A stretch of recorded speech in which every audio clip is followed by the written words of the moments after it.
MOMVERSATIONS. Hello, hi, welcome back to MOMVERSATIONS on Juliet Bernard Akama YouTube channel. I believe if you've not subscribed, you should do that immediately with immediate effect, because as it is, you have been missing out on so many of the contents that are below there. And also tell someone to subscribe to Juliet Bernard Akama, and they will never regret that choice any other time. This afternoon, my names are Juliet Bernard Akama, or you can also call me Pastor Mrs. Julie B. Akama, with Royalty Divine Women's Show, a show that is entirely meant to touch the lives of women and transform them for the better and to the glory of the Almighty God. So you're welcome. Thank you for joining me wherever you're watching me from. If you're the YouTube family, karibu sana. If you're the SOA TV family, you are welcome, and we love to have your presence with us every other day. So please let your friend, let your sister, let your brother, let someone know that Pastor Mrs. Julie B. Akama, Juliet Bernard Akama, is right on set with MOMVERSATIONS and ready to bring your way enlightenment. And again, today I have a guest with me on set, and I am so intentional on making your journey as a mother. And today I want also to say that the fathers will benefit. Yes. So that's why I said you can also invite your brother on set, or your husband on set, or someone you know that needs to hear wisdom on how to raise this our generation, that especially we are calling the Gen Zs. Nowadays we have the demarcation, so it makes it very easy for us to know these are the Gen Zs, these are the Gen Alphas, and the likes, like the millennials and all that. So this afternoon we are having a guest on set, and as usual, she's of mature age, she can talk, and I want her to introduce herself.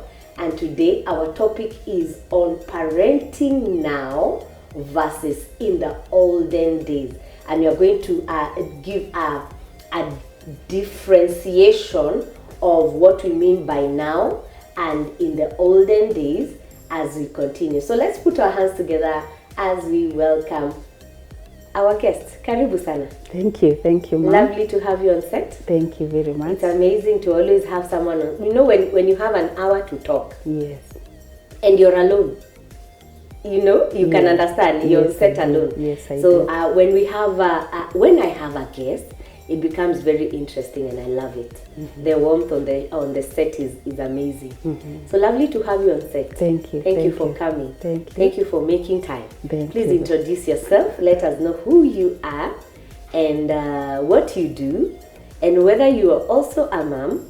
Mm-hmm. Take it on. Thank you. First of all, thank you for having me on set, ma'am. Yeah, I'm extremely blessed and honored to be here. Mm-hmm. My name is Esther Waceke. Mm-hmm. Esther is professionally a trainer, mm-hmm, and a counselor, right, mostly dealing with adolescent and youth, and mm-hmm, also parenting. Mm-hmm. Most importantly, Esther is born again, a child of God. Mm-hmm. Yes, and a proud daughter of this commission. Mm-hmm.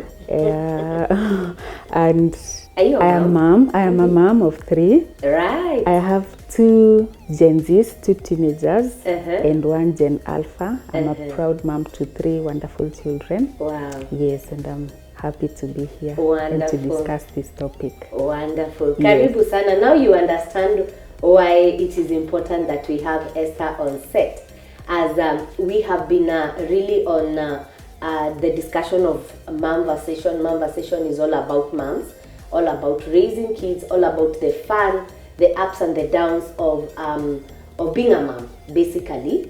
And today I decided to bring our guest, Esther, who is a professional in the field of handling adolescents and teenagers. Because for me, as before we even began the recording, we were discussing, and I happened to mention to Esther that raising below 10 is very easy. Absolutely very easy. Mm-hmm. But from 10 nowadays and above, mm-hmm, is becoming a challenge.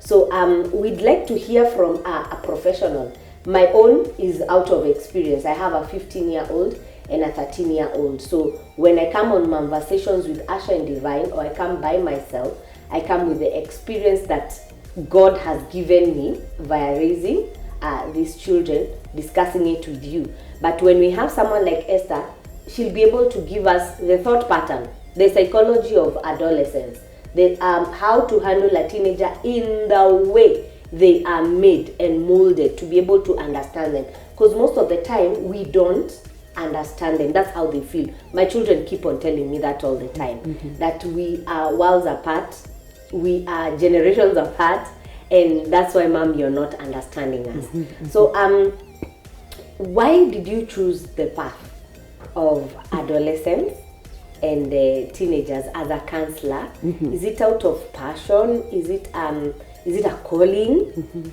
How did you find yourself there? Actually, I just like bumped into it, but I believe it was just a divine calling, because I was serving in church before I came here in another ministry, and then one day just the man of God told me, I think you can be a good Sunday school teacher. I had never thought about being a Sunday school teacher. I always wanted to do praise and worship, hospitality, etc. So when he told me that, I was shocked. I was like, me, a Sunday school teacher? I loved children, but I had never thought of being a Sunday school teacher. So I went to teach Sunday school, but I went to a lower group because I knew teenagers were challenged. At that time, my children were small, so I didn't have even experience raising teenagers. So I obeyed, and I went to Sunday school, but we had a class where it was like 7 to 9. Right. So 7 to 9 is an easy group to teach, because at that time they know how to go to the bathroom, they obey, they answer questions like that. So I started teaching them, and it grew on me. Then the minister of the Sunday school, so that's why I'm saying it was like a divine journey. The minister of the Sunday school, told me, I think you can be a good teens teacher. The way you relate to these children, you can be good in it. I was like, me, teenagers, I didn't even want to go near them because I thought they were just too much, because sometimes they sulk, they are moody. You attention is... You ask one a question and then they are like this, so you're like, or you ask them a question in class, they do like this, so you're like, what is... Like, don't bother me. But anyway, I tried. When I went there, oh my God, it was like... This is where I belong, and we bonded with them, and they could confide in me. It was the most amazing time I had being a children's minister. On the first day? No, as in as time, as it grew on me. And then I found someone, now the person who was doing the ministry with was a guy who was also passionate. So it was a wonderful experience. So now the ministry now grew out of church, because now parents would approach me like, Esther, my son is boycotting school. Esther, my son is into drugs. My daughter is a lesbian. So the issues now grew out of church. So that's now how the whole thing was born. So you decided to go? So now I decided to go and do now counseling psychology, because I had done education as my main degree. So I did counseling psychology, so that now I can understand the professional bit. So now, apart from ministering in church, now that is how the calling came about. Wow.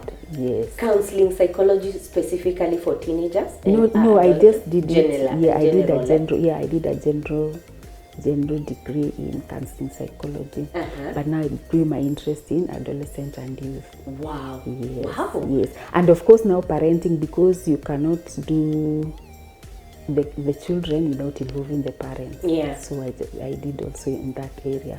So I've done many professional courses on adolescent and youth, counseling, parenting, trauma, the whole thing. Wow. Yes. Would you say also, because you have teenagers, would you say it has helped you also in your journey of parenting? Yes, right now, yes. Right now, yes, because my son is almost 17, my first son. Yes. So with my son now, it's what the theory now, I put it into practice firsthand with him, even before I go to my clients or I go to the other people. So and he also helps me a lot in my journey. He's like my, I don't know how to call him, because Even before probably I do a training, I take him through. He goes through my notes and makes comments and tells me. He does? Yes, this one, Mom, you can't tell teenagers that. Teenagers will not understand that that's at your millennial level. Yeah, so he's been so instrumental in the whole thing, and I'm grateful. Wow. Yes, my daughter is 14. Yeah, so she's just coming out. Yes. All right. We understand times and seasons have changed a lot. Yes. Okay. And parenting in our grandma's time. Our grandma's time, I'm talking about Gen X's. Is it? Or even I don't know how far. Anyone that doesn't understand will have a breakdown of that. I forgot. There's a time we handled it with Ash and Divine on set. But our main focus of concentration now is the Gen Zs and parenting of the millennials. I believe that's where your bracket is also. You're a millennial. Yes, I'm also a millennial. Yes. And I also have Gen Zs. That is where the challenge absolutely is right now. Yes. And for me, I think our parents were the Gen X's. And before then now, our grandparents, I can't remember very well where they really fall, which bracket they fall in. But the parenting of the different generations was very easy. Coming down, becoming a little challenging, coming down, becoming a little challenging, and now to us who are raising Gen Zs, it's becoming even harder. And my son openly told me, for the Gen Alphas going down, it's gonna be tougher. Yes.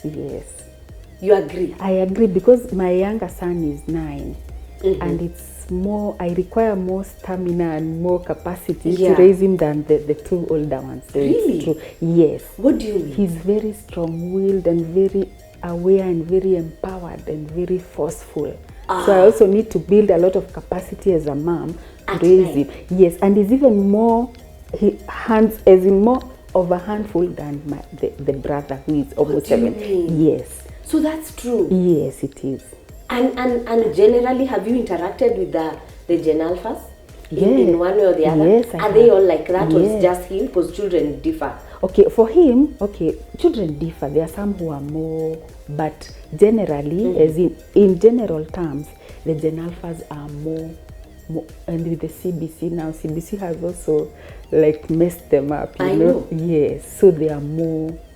You need more capacity. You need more empowerment. You need more knowledge, more wisdom, more grace, more patience to deal with them than the Gen Zs. Yes, and we thought the Gen Zs are work. No.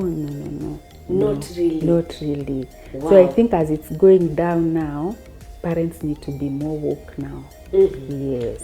And apparently they are not. Yes, that's the problem. Yeah, apparently they are not. And as we were discussing also before we began the set, was there are so many distractions that they are going through that the former parenting parents did not go through. Like we're talking about the Gen X's, we're talking about the Gen X's parenting the millennials, and then the millennials now parenting the Gen Z's, and further back. The times and seasons are changing. What would you really attribute to that mega change? What do you think, according to Esther, and according to your here in and out of your office as a counselor, as a psychologist, and then specifically now focusing on the teenagers and the youth? What would you really pick as one of the major reasons for this major difference that we are having? Yeah. Thank you. I think the main problem is the gap between the parents and the children goes on widening. So like it's now like this, so it's going like this. Yeah. That's why you find that as the children come, it's becoming harder for us to raise them because the gap is widening, you see. Yeah. So there is no that close relationship between parents and their children, whatever generation they may be. Because I think the most important thing that a child needs from the parent is love, majorly, apart from all the other needs like social, education, emotion. Love is an emotion, love from a parent. So I think that's what's missing. And what is bringing that thing, in my view, is now the socioeconomic times we are living in. Yes, so people are busier.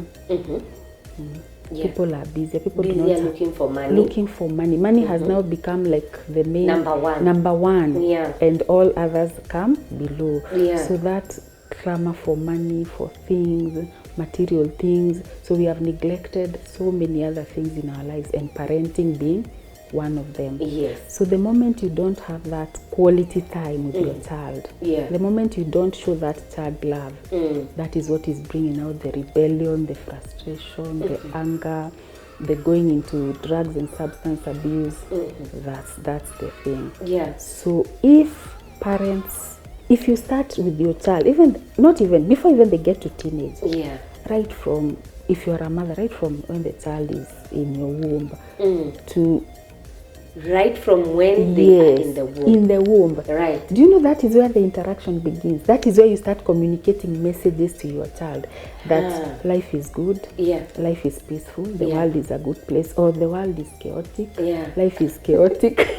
So if you're always angry, you're passing all that to the child. Through the fetus. Yes, to the fetus, through the intrauterine, whatever. Right. Yes. So you give birth to that child, whatever you have been transmitting to the womb, now you start hands-on. Now you are angry, you're frustrated, you're bitter, you're resentful. Every time you're on the traffic jam, running up and down for that. Yes. So what message have you passed to that child? That life is hard. So that is the message that the child will now code. That is the coded message you have given to that child as they grow up to 5 years. By the time they get to teenage now, they are navigating teenage with negative messages. So it becomes now crazy. It becomes, and then you lost the connection. Absolutely.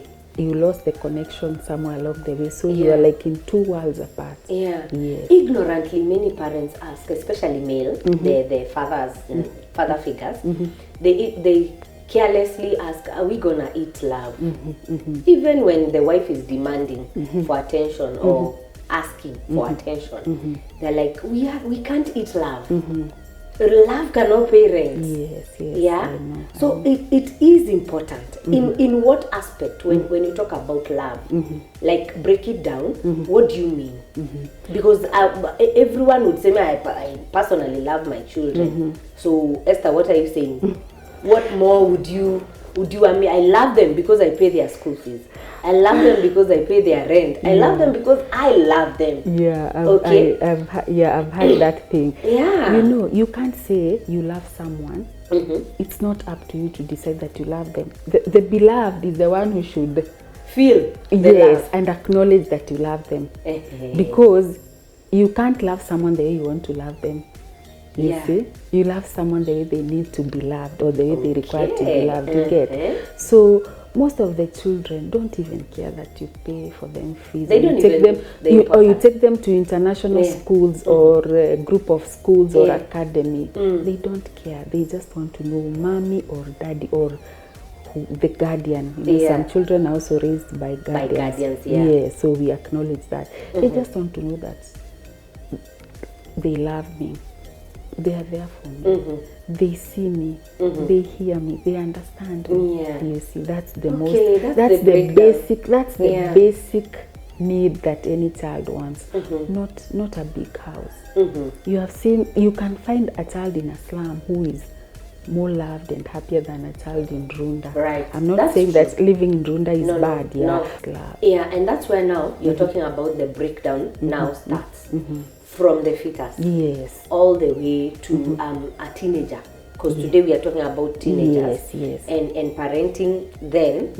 And we said now, when we talk about the parenting now, we are talking about the Gen Zs and the Gen Alphas. Yes. Okay? That's what I said I'll break down.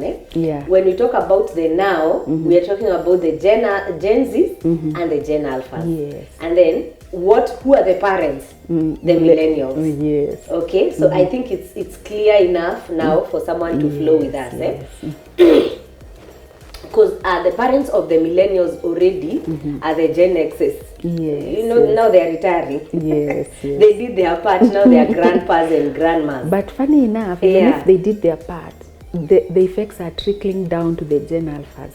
Because this thing is a generational thing. So, like you, mom, how you were raised, that's what most of that template, unless you have changed and grown and evolved, is what you're going to give to your children. And your children, if they don't grow and evolve and heal those some generational traumas, is what they pass on. That's why you find some patterns in some homes, you know. Yeah. And it's just that they were passed on from great. They came to the grandmothers, they came now to us. We are transferring them to our children, then our children will pick it up. Yes. Unfortunately. Okay. Yeah. Let's talk about this adolescence that we are mentioning, and the teens and the youth. Yes. Okay. What is the age bracket we are looking at according to you as a professional?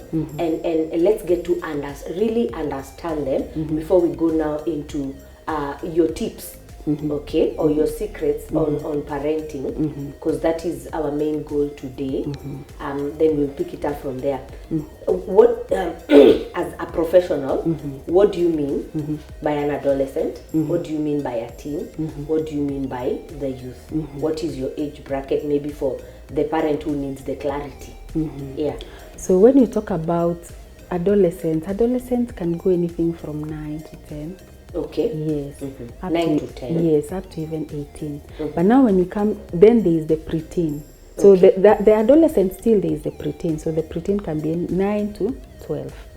Yes, or 10 to 12, depending on, you see, children also mature differently. Yeah. Yes. But then we have the teens. So the teens is all the years with teens. So 13 to 19? Actually up to 19, yes. So that is the teenage.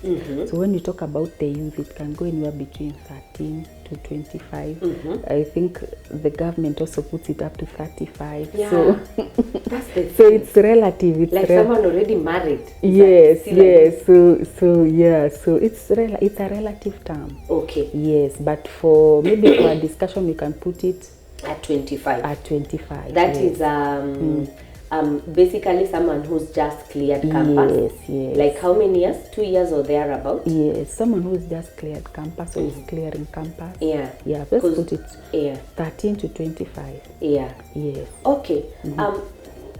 Let's talk about them.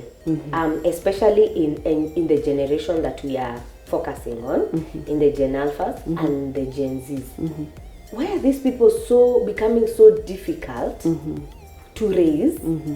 And why are they thinking we are not understanding them? I keep on hearing that from my son especially. He can talk. So when he tells you, Mom, the problem is you are not understanding me. Okay? Especially now when it comes to education, schoolwork and all that. I did my best. I revised. I am, now he gives you the breakdown of what his best is, and according to you, his best is not yet good enough. Yes, it's not good enough. Matter of fact, you're thinking you are a joker. Okay? Yeah. And him is like, the problem is you are not understanding me. Why is it hard to handle these people? Yeah, let's look at 13 all the way to 25. Yeah. You have said that. I remember my son last holiday told me, Mom, you guys were raised by Mau Mau. my parents who had been through the Mau Mau area. So I was curious, I wanted to learn. Then he told me, your parents already had a colonized mind. Right. So they passed on that, I don't know, it's neocolonialism or it's to you guys. Yeah, but that's true. And it's true. And I've thought about that thing. I was like, that could be actually the major problem. Yeah. Because our parents were raised by, the grandparents had been through the Mau Mau era. Yeah. Then our parents actually also grew up in, some of them grew up in, what were they called? The detention camps or something, or concentration camps, whatever they were called. So the mindset is already colonized. And your mindset is what guides everything you do in this life. So you parent from your mindset, you work from your mindset, you grow from your mindset. So if our parents had a colonized mind, in quotes, then they have passed on that to us. So we are also colonized. Colonized, you get? Then that is what we are giving to these children. But now the Gen Zs have decided we are not going to be like our parents and guardians. They are so strong. We are empowered, we are outspoken. We want to be heard, we want to be seen, we want to be understood. So once you miss that gap, then there is that conflict. Because a parent was telling me last holiday, just tell my son to obey. Tell him to obey. Tell him, you can't, the children of today, you can't tell them to obey just arbitrarily, like just obey. And we are not telling them to disobey or to be disrespectful. But they want just to be, at least before I obey, let me know that you have heard also my point of view or what I want to say. Let me know that you understand me. All right? I don't, in fact, the son told me, Mom, Mom, I'm not refusing to obey. Yes, but just hear me out. So I told the father, your son has no problem with obeying. He just wants to know that you also see him, you hear him, you understand him. You see, obeying is not a problem. Even for the Gen Zs, even as they were routing on the streets, they didn't have a problem with obedience. I think the issue is not obedience. The issue is we are here. Can you see us? Can you hear us? Can you acknowledge that we are here and we have these issues, we have these needs, we have this problem that we want you to address. As you're making your laws, if it's whatever on a national level, even at the family level, mom and dad, or mom or dad, or whoever is raising the child, fine, we obey. As you're making money, as you're making the rules and giving ultimatums, we are here. We are here and we matter. Yes. So I think we've had incidences whereby the disagreements or the lack of the teen or the youth being understood by the parents has led to some suicide issues. Okay, I know of a case that is very recent of a certain popular woman, in the social media, I don't know if it is in the radio or wherever, that lost her daughter, not to mention names, that lost her daughter just like barely 2 months ago, lost her daughter through suicide or something. A teenage, a youth, I would call her a youth because she was out of high school. Basically because she felt the parents were not understanding her. And we have so many cases which are not documented. That one was one of them that came to the limelight via the issue that, the knowledge of the social media knowing her mom. So there is that point whereby that disagreement and that lack of parents understanding the teenagers into the youth has brought the suicidal tendencies or rebellion or drug abuse or just the child becoming something else that is not good. So I want you as a professional to take us through parenting tips. Okay, how parents can be able to parent effectively now with looking at the Gen Zs and the Gen Alphas. Take the stage. Okay, thank you. So 5 tips. Wow. So I'll give 5 tips that you can use on parenting the Gen Zs especially. But this will also go to Gen Alphas, but mostly Gen Zs. So the first one is connection. Connect with your child, connect with your children, connect with your teenager or youth, whatever age they are. By connection, I mean you are not there to police them. You're not there to just issue ultimatums and instructions and to correct and to rebuke, fight and kiboko and all the time. So know what your child is thinking. Know their mindset, their worldview. What do they think about life? Yeah. What do they think about school? Especially school, because the children are in school like 3/4 of the time. Yeah. Know what happens in school. Yeah. You know, how do they relate with people in school? How is the teaching? How are their friends? Who are their friends? Why are they their friends? Okay? What do they like? Hobbies, interests. Right. Connect with your child on a personal level. And connecting with the child means that now you need quality time. That's right. So in this busy world, we are not saying that people should not work or do business, but have quality time. If you can, during the school holidays, take a week, even a week, a break. Yeah. If you can, if you're able to take like a break, like a vacation, I don't know what to call it, a week. Yeah. Spend with your child. You don't have to go to exotic places, even in your house, in your small house or big house. Be there, wake up together, make breakfast together, spend time together, take walks around the estate, you know, interact with your child. And at that time now, you have come to their level. You are not there and they are here. You are like this, you know, so you are interacting, you know, on a day-to-day basis. Show them how to do things. You know, interestingly, most of our children don't know how to cook. Imagine. Even basic something like tea or rice or boiled rice. Or even this thing they like, this mautamu. Yes, Indomie, you know. Thank you for watching this episode of MOMVERSATIONS. If you've enjoyed it, give us a like and drop a comment in the comment section below. Don't forget to subscribe and share this podcast. Catch you on the next one. God bless you.